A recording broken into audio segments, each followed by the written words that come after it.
রাগে ধরেছে নাকি? না না, অবশ্যই অবশ্যই সত্য কথা বলতে হবে, কারণ আল্লাহ রাব্বুল আলামিন বলেছেন সত্য কথা বলতে বলেছেন।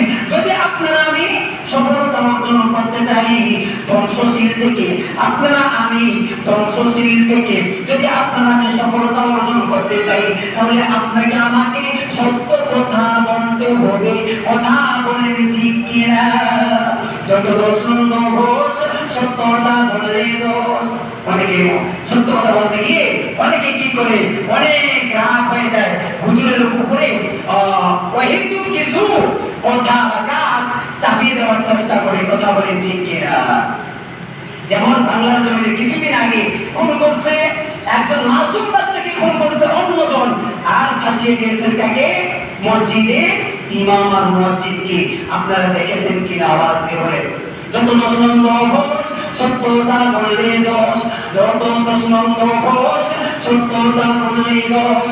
বললে অন্যায়ের প্রতিবাদ, নামটা হবে তোমার মূলবাদ, নামটা হবে তোমার মূলবাদ। আমার সঙ্গে বলেন না, যত দোষ নন্দ ঘোষ সত্যটা বললে দোষ, যত দোষ নন্দ ঘোষ সত্যটা বললে দোষ। বললে অন্যায়ের প্রতিবাদ, নামটা হবে তোমার মূলবাদ, নামটা হবে আমার মূলবাদ, নামটা হবে তোমার মূলবাদ, নামটা হবে তোমার মূলবাদ। ও শিশু খুন করে মসজিদে রাখে ভরে। কথা বলেন ঠিক কিনা? ও শিশু খুন করে মসজিদে রাখে ভরে, মসজিদ ইমামের দেয় অপবাদ। কথা বলেন ঠিক কিনা? মসজিদ ইমামের দেয় অপবাদ, নামটা হবে তোমার মূলবাদ, নামটা হবে আমার মূলবাদ, নামটা হবে তোমার মূলবাদ, নামটা হবে আমার জঙ্গিবাদ। যত দোষ নন্দ ঘোষ সত্যটা বললে দোষ, যত দোষ নন্দ ঘোষ সত্যটা বললে দোষ। বললে অন্যায়ের প্রতিবাদ, নামটা হবে তোমার মূলবাদ, নামটা হবে তোমার মূলবাদ। কালো দলের কালো দল নামের হায়না, কালো দল নামের হায়না, তাদের দোষ কেউ খুঁজে পায় না। কালো দল নামের হায়না, তাদের দোষ কেউ খুঁজে পায় না। আলেম ওলামার দেহ অপরাধ, আলেম ওলামাদের করে অপরাধ, নামটা হবে তোমার মূলবাদ, নামটা হবে তোমার মূলবাদ। যত দোষ নন্দ ঘোষ সত্যটা বললে দোষ, যত দোষ নন্দ ঘোষ সত্যটা বললে দোষ। বললে অন্যায়ের প্রতিবাদ, নামটা হবে তোমার মূলবাদ, নামটা হবে তোমার মূলবাদ, নামটা হবে আমার মূলবাদ, নামটা হবে তোমার জঙ্গিবাদ। কথা বলেন ঠিক কিনা? এই জন্য বলতেছিলাম, আল্লাহ রাব্বুল আলামিন বলেন, বান্দা তুমি যদি ক্ষতিগ্রস্ত থেকে সফলতা অর্জন করতে চাও, তাহলে তোমাকে কিন্তু সত্য কথা বলতে হবে। এবার কথা বলতে গিয়ে যদি তোমার সেক্রেটারি, যদি তোমার সেক্রেটারি, যদি তোমার ইমাম, যদি তোমার সভাপতি, যদি তোমার মুসল্লি, যদি তোমার মুক্তাদি, যদি তোমার এলাকাবাসী, যদি তোমার পিতামাতা, ভাই বোন, আত্মীয় স্বজন সত্য কথা বলতে গিয়ে যদি তারা তোমাকে কি করে দূরে সরিয়ে দেও, দূরে সরিয়ে দিও, কিন্তু সবাই তোমাকে দূরে সরিয়ে দিও কথা বলার কারণে আমি আল্লাহ রাব্বুল আলামিন তোমাকে কাছে টেনে নিব। একটু আওয়াজ দিয়ে বলেন সুবহানাল্লাহ। এই জন্য বলতেছিলাম, আল্লাহ রাব্বুল আলামিনের হাবিব দুজাহানের বাদশা রাসূল সাল্লাল্লাহু আলাইহি সাল্লাম বলেন যে যখন তোমরা তোমাদের কাছে বার্ধক্য আসার পূর্বে তোমরা তোমাদের যৌবনকে কাজে লাগাবে। কিসের মাধ্যমে? আওয়াজ দিয়ে বলেন, সন্ত্রাসের মাধ্যমে, চাঁদাবাজির মাধ্যমে, খুন আর গুম করে আল্লাহ রাব্বুল আলামিনের ইবাদত বندگی করে একটু আওয়াজ দিয়ে বলেন কি করে আল্লাহ রাব্বুল আলামিনের ইবাদত বندگی করে মেরে মুহতারাম ভাইও আল্লাহ রাব্বুল আলামিন কাল কিয়ামতের দিনে যে সমস্ত বান্দা বান্দীগুলো যুবক অবস্থায় যুবক যুবতী অবস্থায় ইবাদত বندگی করবে আল্লাহ রাব্বুল আলামিন কাল কিয়ামতের দিনে যেদিন কিয়ামত সংঘটিত হয়ে যাবে হিসাব নিকাশ শুরু হবে সেই দিন আল্লাহ রাব্বুল আলামিনের আরশের ছায়া ব্যতীত আর কোনো ছায়া থাকবে না এর মুহতারাম ভাইও দেখেন কোটি কোটি মাইল দূরে সূর্য সেই কোটি কোটি মাইল দূর থেকে সূর্য তাপ দিয়ে আপনারা আমি রোদের মতো অবস্থান করতে পারি না কথা বলেন ঠিক কিনা এর মুহতারাম ভাইও সেই দিন কাল কিয়ামতের দিনে হিসাব নিকাশের দিনে হাসরের ময়দানে আল্লাহ রাব্বুল আলামিন কি করবেন সূর্যকে আপনার আর আমার মাথার সব মাথার উপরে এনে দিবেন এবং সূর্যের যতগুলো মুখ রয়েছে সমস্ত মুখ দিয়ে আপনাকে আমাকে তাপ দিবেন সেই সূর্যের তাপে দেখা যাবে কিছু কিছু বান্দার মাথার মুখ টকবক টকবক টকবক করতে থাকবে এমন অবস্থায় সে কি করবে যে এমন ঘাম ঘামবে যে কারো কোনো বান্দার ঘাম আসবে হাঁটু পর্যন্ত আবার কোনো বান্দার ঘাম আসবে মাথা পর্যন্ত আবার কোনো বান্দা ঘাম আসবে পেট পর্যন্ত বুক পর্যন্ত আবার কেউ ঘামের মধ্যে আগুন খাবে একটু আওয়াজ দিয়ে বলেন আল্লাহু আকবার মেরে মুহতারাম ভাইও এমন কঠিন দিনে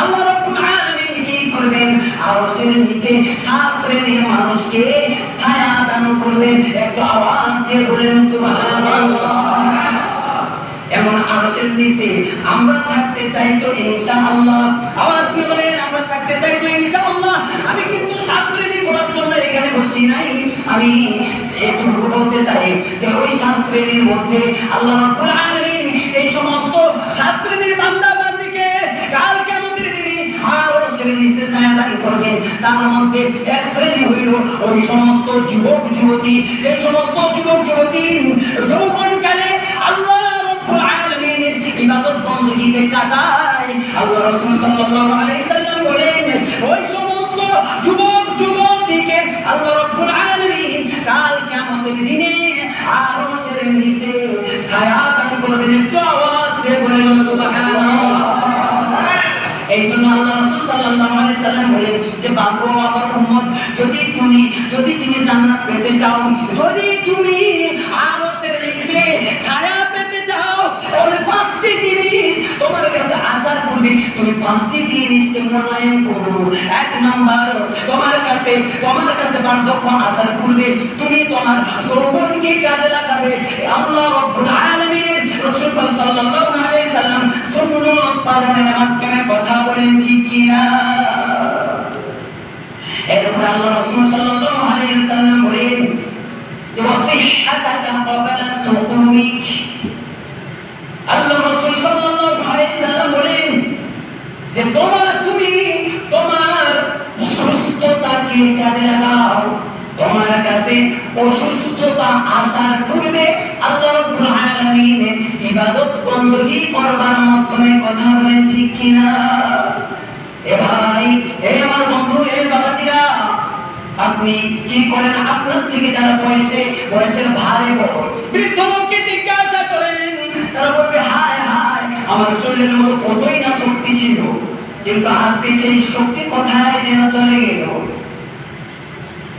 আমি ঘন্টা দাঁড়িয়ে ইবাদত করতে পারতাম এমন শক্তি আমার ছিল আমি ঘন্টার পর ঘন্টা দাঁড়িয়ে কোরআন তেলাওয়াত করতে পারতাম এমন শক্তি ছিল কিন্তু আমি কি করি নাই এই শক্তি কিন্তু আমি কোরআন তেলাওয়াতে আল্লাহর ইবাদতে কাটাইনি আমি কাটাইছি কোথায় আমি কাটাইছি জিএফ আর বিএফ এর পিছনে কথা বলেন ঠিক কিনা যুবকরা বলে হুজুর এইটা বাদ অন্য কিছু বলেন আরে যুবক ভাইরা এলাই বর্তমান এই বিষয়গুলো বর্তমান লাগবে কথা বলেন ঠিক কিনা কারণ এলাকার যুবক ভাইরা যদি ঠিক হয়ে যায় তাহলে ওই এলাকা ইসলামিক এলাকা হতে পারে এটা পসিবল এটা সম্ভব কথা বলেন ঠিক কিনা মেরে মহতরম ভাইও, কারণ আল্লাহ রাসূল সাল্লাল্লাহু আলাইহি সাল্লাম বলেন যে তুমি তোমার কাছে অসুস্থতা আসার পূর্বে তুমি তোমার সুস্থতাকে কাজে লাগাবে আল্লাহ রাব্বুল আলামিন ইবাদত বندگی করবার মাধ্যমে। কথা বলেন ঠিক কিনা? মেরে মহতরম ভাইও, এই জন্য আল্লাহ রাসূল সাল্লাল্লাহু আলাইহি সাল্লাম বুখারীর বর্ণনায় বলতেছেন নি'মাতানি মাবরুরুন ফীমা কাসীরুম মিনান নাস ওয়া সিহহাতু ওয়াল ফারাগ। রাসূল সাল্লাল্লাহু আলাইহি সাল্লাম বলেন যে আল্লাহ রাব্বুল আলামিন বড় দুইটি নিয়ামত রয়েছে, যে দুইটি নিয়ামতের ব্যাপারে অধিকাংশ আল্লাহ তাআলার বান্দা বান্দীরা ধোঁকা খায়। কি খায়? আওয়াজ দিয়ে বলতে হবে, কি খায়? ধোঁকা খায়। সেই দুইটি নিয়ামত কি? এক নম্বর হলো সুস্থতা। এই সুস্থতাকে অনেক মানুষ মূল্যায়ন দিতে পারে না। এই সুস্থতাকে মানে মূল্যায়ন না দেওয়ার কারণে আর এরপর হল ফারাগ, অবসরকে অধিকাংশ মানুষ সুস্থতাকে মূল্যায়ন দিতে পারে না, অবসর সময়কে মূল্যায়ন দিতে পারে না। এই মূল্যায়ন না দেওয়ার কারণে তারা কি খায়? বড় ধোঁকা খায়। আর এমন ধোঁকা খায় যে জাহান্নাম ছাড়া আর কোনো বিকল্প পথ থাকে না। কথা বলেন ঠিক কিনা? আরেকটু আস্তে আওয়াজ দিয়ে বলেন ঠিক কিনা? আরেকটু আওয়াজ দিয়ে বলেন ঠিক কিনা? তাহলে এই দুইটা বিষয়ে ধোঁকা খাওয়া যাবে নি? এই দুইটা বিষয়ে ধোঁকা খাওয়া যাবে? অনেকে মনে করে হুজুর সুস্থতা আছে, আরেকটু সামনে যাই তারপরে ইবাদত করব। আরে কোথায়? এখন বর্তমান কোন সুস্থতার মধ্যে আছি, আগামীকালকে যে সুস্থ থাকবো এমন ওয়ারেন্টি এমন গ্যারান্টি কি কেউ আপনাকে আমাকে দিয়েছে? আওয়াজ দিয়ে বলেন দিয়েছে? না, দেয় নাই। আজকে আপনি আমি অবসর আছে, আগামীকালকে আপনি আমি অবসর না থাকতে পারি, ব্যস্ততায় ভুগতে পারি। কথা বলেন ঠিক কিনা? এই জন্য আপনাকে আমাকে নগদ সময়কে কাজে লাগাইতে হবে। কথা বলেন ঠিক কিনা? আল্লাহ রাসূল সাল্লাল্লাহু আলাইহি সাল্লাম দুই নাম্বার বলেন যে তোমাদের কাছে অসুস্থতা আসার পূর্বে তোমরা তোমাদের সুস্থতাকে কাজে লাগাবে আল্লাহ রাব্বুল আলামিনের ইবাদত বندگی করবার মাধ্যমে। একটু আওয়াজ দিয়ে বলেন ঠিক কিনা? মেরে মুহতারাম ভাইও, এরপরে আল্লাহ রাসূল সাল্লাল্লাহু আলাইহি সাল্লাম বলেন ওয়া ফারাগা ক্বাবলা শুগলিক ওয়া গিনাআকা ক্বাবলা ফাকরিক। আল্লাহ রাসূল সাল্লাল্লাহু আলাইহি সাল্লাম বলেন যে ওয়া গিনাআকা ক্বাবলা ফাকরিক, তোমরা তোমাদের সচ্ছলতাকে কাজে লাগাবে তোমাদের কাছে অভাব অনটন আসার পূর্বে। আল্লাহ তাআলার ঘরে, আল্লাহ তাআলার পথে রাসূল পাক সাল্লাল্লাহু আলাইহি সাল্লামের ঘরকে জিন্দা করবার মাধ্যমে। কথা বলেন ঠিক কিনা? অর্থাৎ আল্লাহ রাসূল সাল্লাল্লাহু আলাইহি সাল্লাম বলেন ওয়া গিনাআকা ক্বাবলা ফাকরিক, যে তোমরা তোমাদের সচ্ছলতাকে কাজে লাগাবে তোমাদের কাছে অভাব অনটন অসচ্ছলতা আসার পূর্বে আল্লাহ তাআলার পথে দান করার মাধ্যমে। কথা বলেন ঠিক কিনা?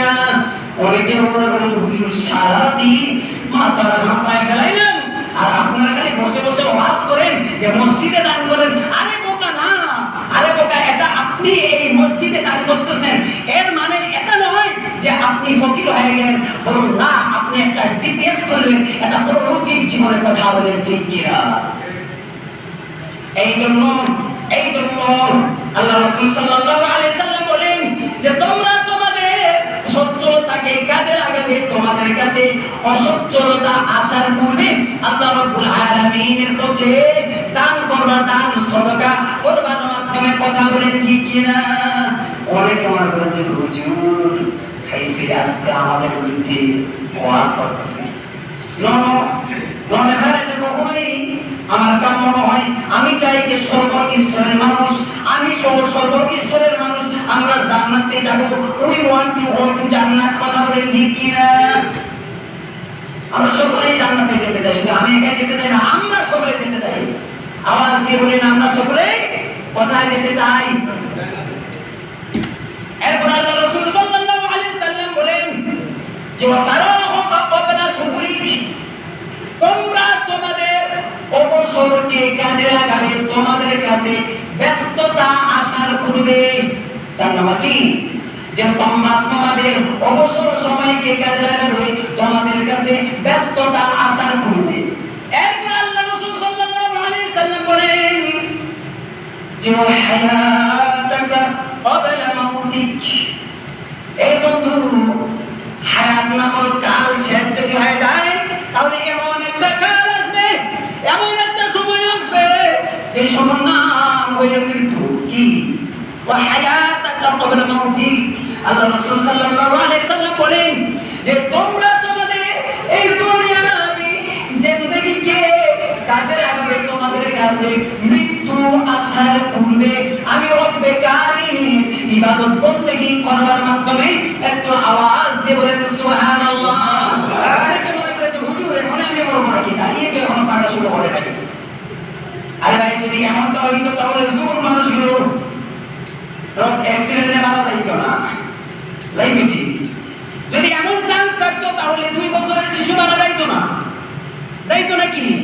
তাহলে বোঝা যায় এটা নিশ্চয়তা নাই, এটা কোনো নিশ্চয়তা নাই, আসেনি? এটা নিশ্চয়তা নাই। অতএব আল্লাহ রাসূল সাল্লাল্লাহু আলাইহি সাল্লাম বলেন যে তোমরা তোমাদের হায়াতকে কাজে লাগাবে, তোমাদের কাছে মৃত্যু আসার পূর্বে আল্লাহ রাব্বুল আলামিনের ইবাদত বন্দেগি করবার মাধ্যমে। যদি তোমরা কি করো, এই 5টি কাজ, এই 5টি সময়, 5টি বিষয় আসার পূর্বে তোমরা যদি এই 5টি বিষয়কে কাজে লাগাইতে পারো, তাহলে আল্লাহ রাব্বুল আলামিন বলেন যে ইল্লাল্লাযীনা আমানু, তারা ব্যতীত। আল্লাহ বলেন যে মানুষ ক্ষতিগ্রস্ত, নিশ্চয়ই মানুষ ক্ষতিগ্রস্ত, কিন্তু কারা? কারা ক্ষতিগ্রস্ত? তারা ক্ষতিগ্রস্ত যারা ইল্লাল্লাযীনা আমানু, ঈমানদার নয়, ওয়া আমিলুস সালিহাত, নেক সৎ কর্ম করে না, নেক কাজ করে না, ওয়া তাওয়াসাউ বিল হক, মানুষকে সত্যের পথে আহ্বান করে না, সত্য উপদেশ দেয় না, ওয়া তাওয়াসাউ বিস সাবর, এবং বিপদ আপদে বালার মুসিবে রব সঙ্গে সেই ধৈর্য ধারণ করে না এবং মানুষকে ধৈর্য ধারণ করায় না। এই মানুষগুলো বা এই 4টি শ্রেণীর ভিতরে যদি কোনো মানুষ না থাকে, তাহলে তারা হলো ধ্বংসশীল। আর যদি কোনো ব্যক্তি করো আল্লাহ তাআলার বান্দা বান্দি এই 4টি দলের ভিতরে থেকে থাকে, তাহলে আল্লাহ তাআলা বলেন যে ইল্লা ব্যতীত, ইল্লাল্লাযীনা আমানু, তারা ব্যতীত যারা ঈমান আমল করে, তারা ব্যতীত সকলে ধ্বংসশীল। যারা ঈমান আমল করে, নেক আমল করে, সৎ উপদেশ দেয়, নিজে সৎ কাজ করে এবং নিজের ধৈর্য ধারণ করে, সবর ধারণ করে, মানুষকে সবরে কি সবক দেয়, আল্লাহ তাআলা বলেন যে এই মানুষগুলো ধ্বংসশীলের মধ্যে না, বরং এই মানুষগুলো হইল সফলতার লিস্টে। একটু আওয়াজ দিয়ে বলেন সুবহানাল্লাহ।